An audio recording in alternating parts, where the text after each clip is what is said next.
Pues grábenos, don David, para darle la bienvenida a nuestro queridísimo amigo, escritor y analista político, Ramiro Padilla Tondo. Ramiro, pues muy buenas tardes, ¿cómo te va? ¿Cómo estás, mi querido Toño? Pues bien, aquí disfrutando de la vida, escuchándote y riéndome también. Impresionante el asunto, toda esta bola de tarados que se la pasaron sangrando al Estado. Es más, te hago un apunte con respecto al imbécil este de Claudio X González. El cuate se echaba un sueldo de varios millones de pesos por dirigir las organizaciones civiles, las asociaciones civiles que tenía, ¿no? Mexicanos contra la corrupción, por ejemplo. Creo que él ganaba, siendo millonario nada más, para que se idea el público es sin censura, siendo millonario el tipo se echaba como 9 millones de pesos al año de salario, aparte de ser millonario y no pagar impuestos.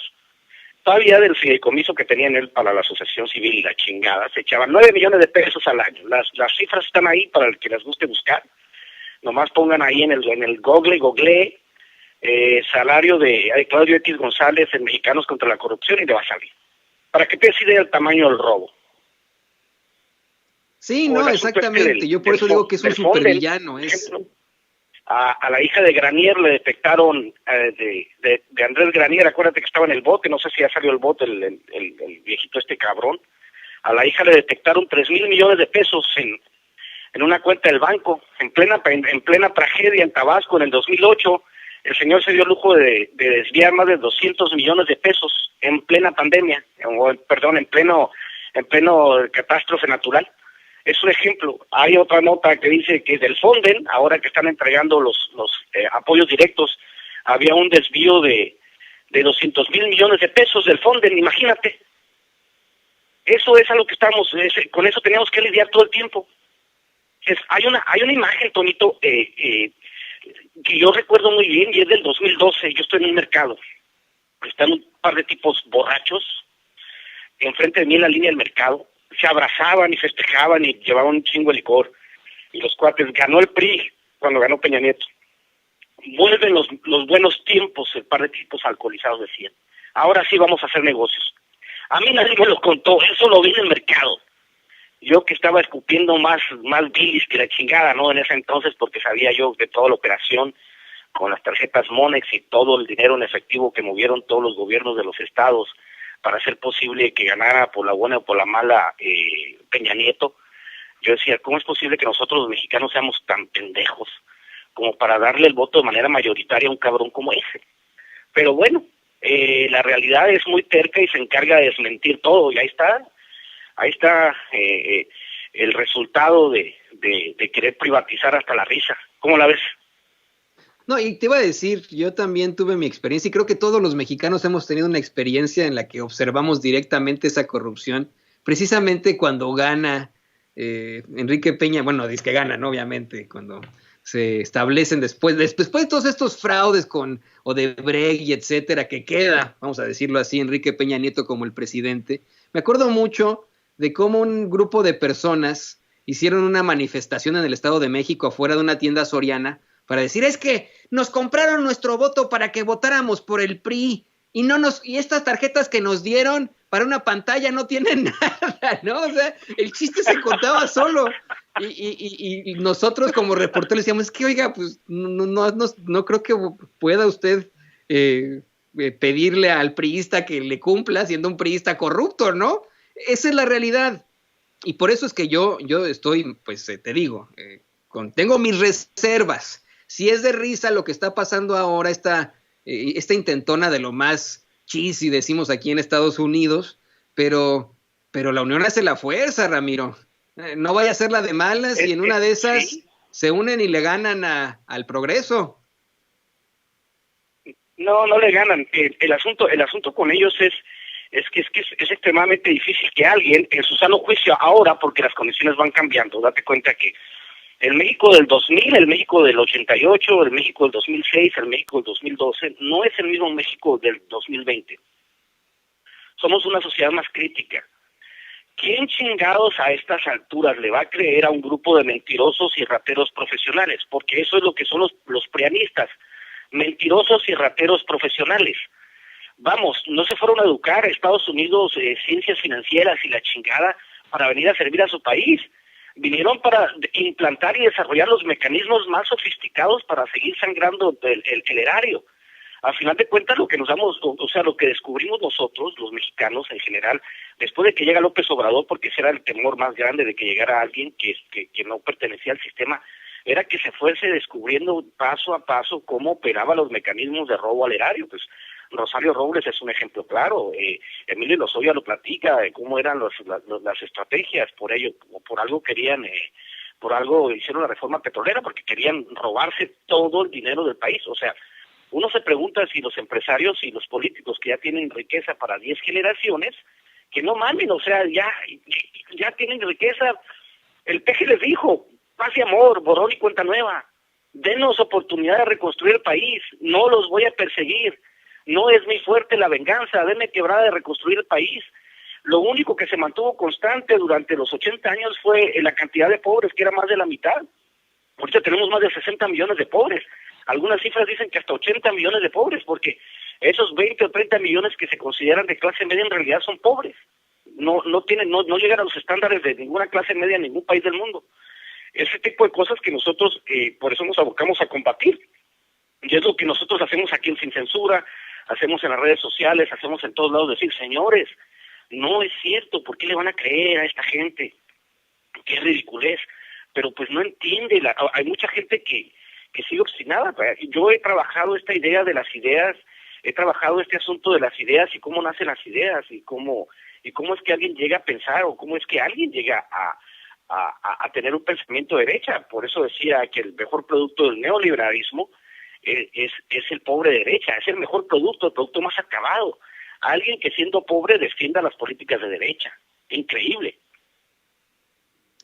Y con eso te voy a pedir que amplíes un poco más, querido Ramiro, porque fíjate, el director del Fondo de Cultura Económica, el historiador y periodista Paco Ignacio Taibo II, hace algunas horas, ayer, asegura que los conservadores no tienen ideología, que lo que tienen es voluntad de poder y negocios vinculados. Me mencionabas algo muy chistoso, ¿no? Cómo es que, chistoso y a la vez indignante para nosotros, el pueblo de a pie, cómo es que estos cabrones los mandan a las escuelas, a las universidades del mundo más prestigiosas y regresan siendo muy inteligentes, muy estudiados, pero los más pillos de los pillos. No, es que yo tengo la teoría se llama, eso que tú dices, Toñito, precisamente es uno de mis temas de estudio que se llama colonialismo cultural. Yo sé porque una vez tuve una discusión con un egresado de Harvard, que el cuate, me presumía, me gritaba a la cara que él era un liberal clásico, al más puro estilo de Enrique Krause. Ya es que Krause dice, yo soy un liberal clásico y que yo pienso que el Estado no debe tener injerencia en la economía y la chingada, que todo tiene que ser claramente libre. Entonces, yo a este cuate le pregunté, tú date cuenta cómo funciona. Los norteamericanos lo dijeron desde principios de siglo. Lo dijeron, a ver, tenemos dos opciones para conquistar un país. Una es por la vía armada y otra es educando a las élites para que ellos hagan lo que nosotros queramos que hagan. Yo le dije a este cuate, tú te fuiste a Harvard, imagina a alguien en su sano juicio que vaya a estudiar, que el gobierno de Estados Unidos le invierte en su educación, abjurando de la educación que le dieron. Es como decir, a ver, yo me fui a estudiar a la Universidad de San Diego y que me dijeran, a ver, Ramiro, ¿qué opinas de la Universidad de San Diego? Es una basura, no me enseñaron nada. Por supuesto que no lo voy a decir, al contrario. Llegó Ramiro, el egresado de la Universidad de San Diego. ¿Qué voy a defender? Voy a defender la educación que me dieron los gringos, que está en concordancia con sus objetivos, porque ellos saben que si a mí me invirtieron dinero, yo llego a ser secretario de Estado, secretario de Economía, es más, llego a ser secretario de Economía o presidente de la República. El Fondo Monetario Internacional quiere que México se endeude. A mí me educaron, ¿para qué? Para aceptar la deuda del Fondo Monetario Internacional. Así de sencillo. Son de las técnicas del colonialismo cultural donde nacen las ideas de la derecha. Está el ejemplo de Zedillo y Salinas. Zedillo y Salinas son cuates que tienen doctorados en economía, en políticas públicas y la chingada. y son los cómplices del error de diciembre. Entonces, por eso de los títulos académicos y la ida a Estados Unidos a estudiar y el entrenamiento de las élites en el pensamiento único de los Chicago Boys en Estados Unidos es lo que nos tiene en este estado de cosas, porque aparte funciona como un pinche multinivel. O sea, tú agarras un cabrón, lo educas en Estados Unidos, lo traes al ITAM, lo traes al TEC de Monterrey, ¿y qué te van a enseñar ellos? No te van a enseñar socialismo, no te van a enseñar que la izquierda es la mejor opción, te van a enseñar que todo lo que dicta el Fondo Monetario Internacional es lo que tú tienes que hacer en tu país. Es ahí donde surge esta idea del colonialismo cultural, que ya no se da por la vía armada, a veces se da por la vía armada, otras veces se da por la educación, otras veces se da por el otro brazo armado de Estados Unidos, que es Hollywood. También se da por medio del otro colonialismo cultural religioso, que es el auge de las iglesias protestantes en México, que empiezan a meterse y pues tienen otro tipo de organización, se vende. Hay un libro muy bueno que se llama El fin del poder, de Moisés Naim, para los que lo quieran leer, donde él explica eso, ese cambio, ¿no?, del catolicismo al protestantismo en Latinoamérica, que también es una manera de conquista ideológica. Por eso cuando tú dices que estos cuates que son muy letrados y muy versados en los asuntos de la economía y la chingada, pues simplemente es una bola de farsantes que no se dan cuenta que son mentes colonizadas. Cualquier cabrón que trabaje en el gobierno y que haya pertenecido al PAN y al PRI es una mente colonizada, que ha venido nomás a desarrollar los dictados de los norteamericanos, que le han vendido la falsa ilusión de que no, pues que es una universidad prestigiosa que me enseña lo máximo. Es falso, tú lo sabes bien. No, y la verdad es que ese Friedman, ese Haberger de los Chicago Boys, también eran unos farsantes, honestamente. Implantan un experimento humano en Chile y provocan una dictadura terrible en ese país. Hoy Chile sigue sufriendo del neoliberalismo en su máxima expresión y son tan fraude, tan chafa la idea que tenían un Friedman y un Haberger, los Chicago Boys, Milton Friedman y Arnold Haberger, que hoy en Chicago, desde donde estamos transmitiendo, es una de las ciudades más liberales de los Estados Unidos, con todo y que Estados Unidos es extremadamente conservador y etcétera. Chicago es una de las ciudades más liberales. Yo te cuento cuando ellos implantaron su neoliberalismo aquí, lo intentaron hacer, ya existía, ¿no?, en esa década en la que también había muchas protestas precisamente de derechos civiles, pero evidentemente fracasó el modelo de los Chicago Boys. Y ¿sabes quién también me parece que es muy, muy farsante? Esa oposición, y le voy a pedir a don David que nos grabe con esto, Ramiro, porque es tu tema de hoy y me pareció muy interesante. Hay una serie de farsantes allá afuera, pagados por la oposición, que constantemente buscan redes sociales de personajes con pensamiento más crítico, progresista, y se les asigna, eso te lo puedo decir yo por experiencia, a un bot o a un troll, que cualquier cosa que uno comente en redes sociales es exactamente el mismo y cambia la cuenta cada 3-4 meses, pero es exactamente el mismo, siempre va ahí y hace hashtags sobre uno y trata de ofenderlo. Algunas personas los bloquean, algunos otros, no, como yo, nos reímos de ellos, ¿no? Y me parece que hoy tú traes una carta para tu querido bot, ¿verdad? Por supuesto, yo quiero decirles a mis queridos bots que hagan lo que hagan, digan lo que digan, ya perdieron, mis queridos bots. Como tú dices, están distribuidos estratégicamente al inicio de cada comentario en cada red social. Tú abres el Twitter y encuentras que el primer comentario es algo denostando al gobierno. En el Facebook, si te vas a las publicaciones del Universal, de Milenio y todo eso, que ellos primero sacan la nota tendenciosa, en una nota que falta la verdad, y luego sueltan el primer comentario, el segundo comentario es de un bot o de un troll, pero son diferentes. El bot es pagado.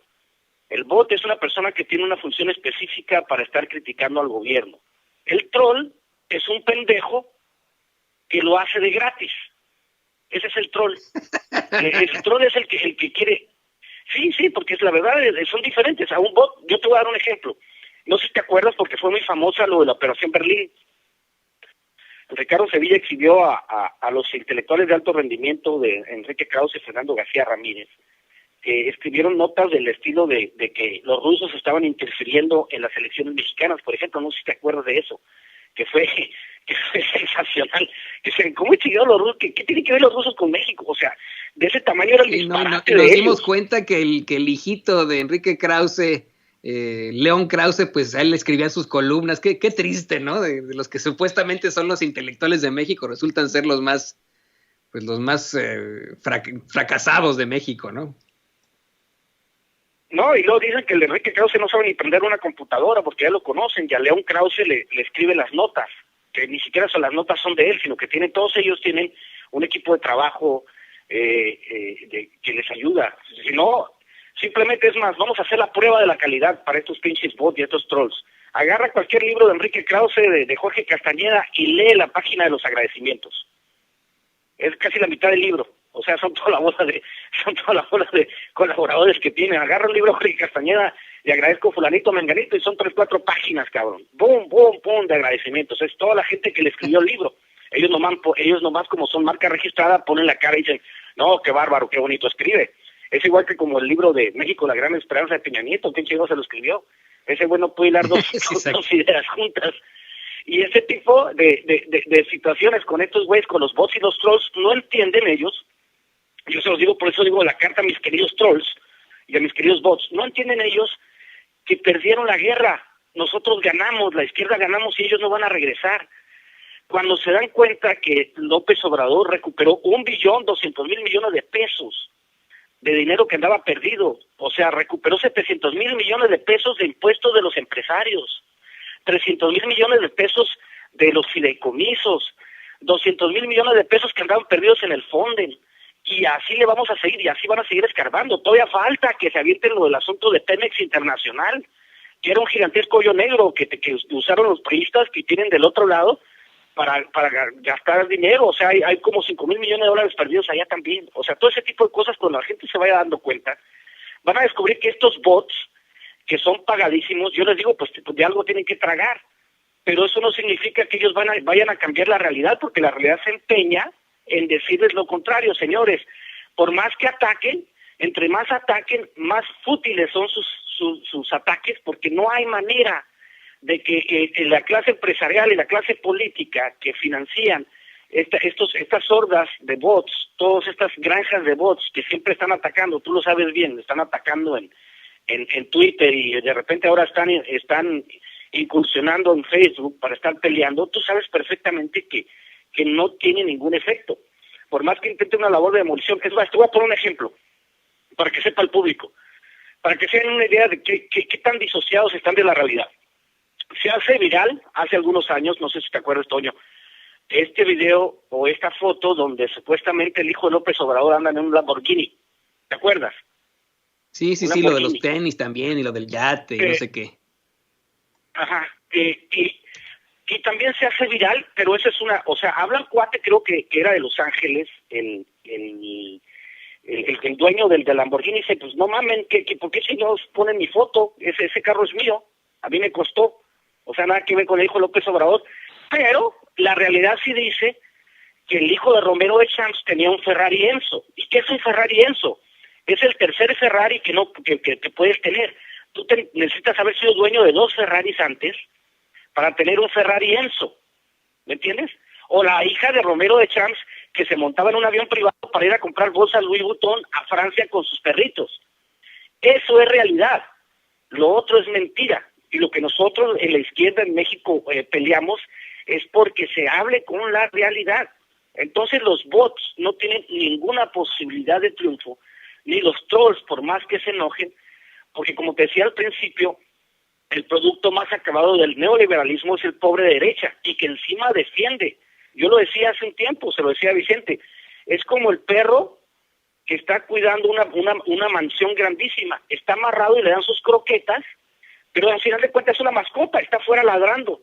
El verdadero poder está en otro lado. Los empresarios no son enemigos de su dinero, y tarde que temprano se tienen que atener a las consecuencias, porque como decía López Obrador, se lo dijo acá un campesino en San Quintín, hay que separar el poder económico del poder político. ¿Y qué es lo que está haciendo López Obrador? Separar el poder político del económico. Pues no tiene ciencia. Ahora los que detentaban el poder político y económico, pues están resentidos.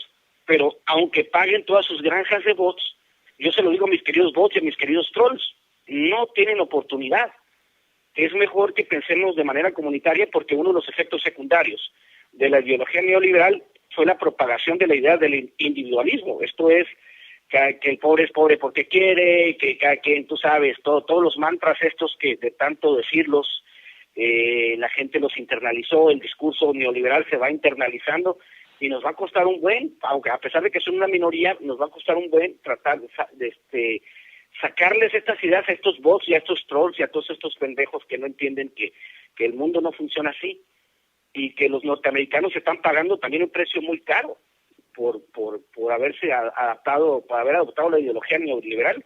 El haber aceptado la ideología de los Chicago Boys ha disparado la desigualdad en Estados Unidos, y tú lo puedes ver, tú que vives allá en Chicago, tú lo puedes ver perfectamente. Yo que viví 25 años en Estados Unidos lo puedo ver de manera perfecta. No hay salario que te alcance aunque trabajes tú y trabaje tu esposa. No puedes acceder a una vida decente con este sistema. Se cagaron en Estados Unidos también los neoliberales, pero los norteamericanos todavía no entienden que su sistema de este estilo ya se acabó y que tienen que tomar medidas. Y como los norteamericanos viven estos dos partidos políticos como si fueran dos monolitos y piensan que no hay vida más allá de los republicanos y los demócratas, pues van a seguir pagando el precio. En el caso de nosotros los mexicanos, que tenemos una democracia mucho más flexible, mucho más completa, parece que no, sonaría ridículo lo que estoy diciendo, pero nosotros los mexicanos que vimos como un partido que se fundó hace 5 años tomó el poder, es algo que jamás en la vida sucedería en Estados Unidos, porque ellos ya han internalizado este discurso y todavía ellos creen que sus instituciones funcionan. Por eso te digo, por más esfuerzos que se haga la oposición, por más bots, por más trolls que tengan por todos lados, ya perdieron y van a seguir perdiendo, compadre. O sea, en pocas palabras, sí que tú eres muy decente, Ramiro, y perdón porque ya tenemos a la abogada Lourdes Monteagudo en línea, pero en pocas palabras, esos bots a los que pensamos de forma progresista, nos la Pérez Prado.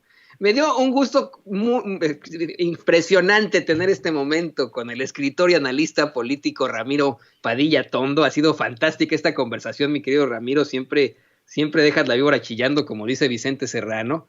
Y pues bueno, ¿qué te parece que nos compartes tus redes sociales para que la gente se ponga en contacto contigo? ¿Cómo va el pequeño Chairo Ilustrado? ¿Dónde la gente lo puede comprar? Me parece que está haciendo todo un éxito últimamente.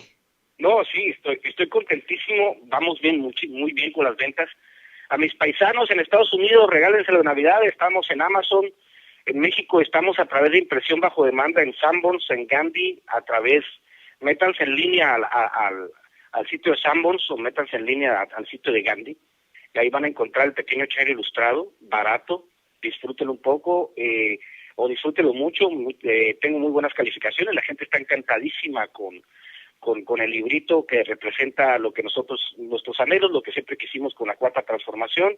Estoy en Twitter como @Ramiro Atondo, y como Ramiro Padilla Tondo, y tenemos ahí una paginita de Pequeño Chairo en Facebook. Y le agradezco sobre todo a toda la gente que ha comprado Pequeño Chairo, porque es un esfuerzo por hacer entender este mismo tema que hablamos de los bots y de los trolls. Es un asunto por explicar el porqué de las cosas. Y pues muchísimas gracias por el espacio, a ti, a Vicente.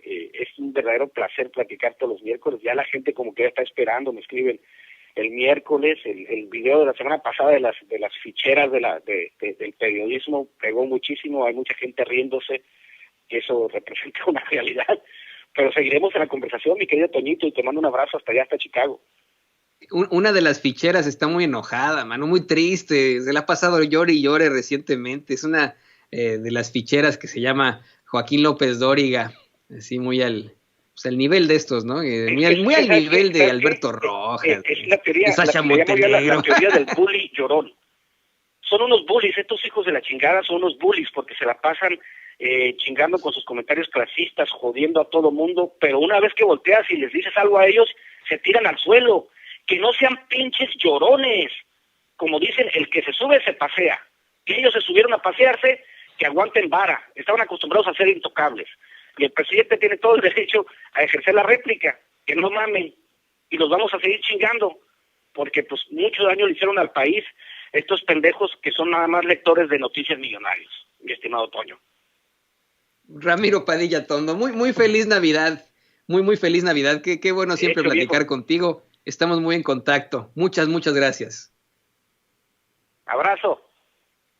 Abrazo a este gran escritor y analista político. Si usted no ha adquirido El Pequeño Chairo Ilustrado, ya lo sabe, aquí en Estados Unidos con Amazon y en México en tantas librerías.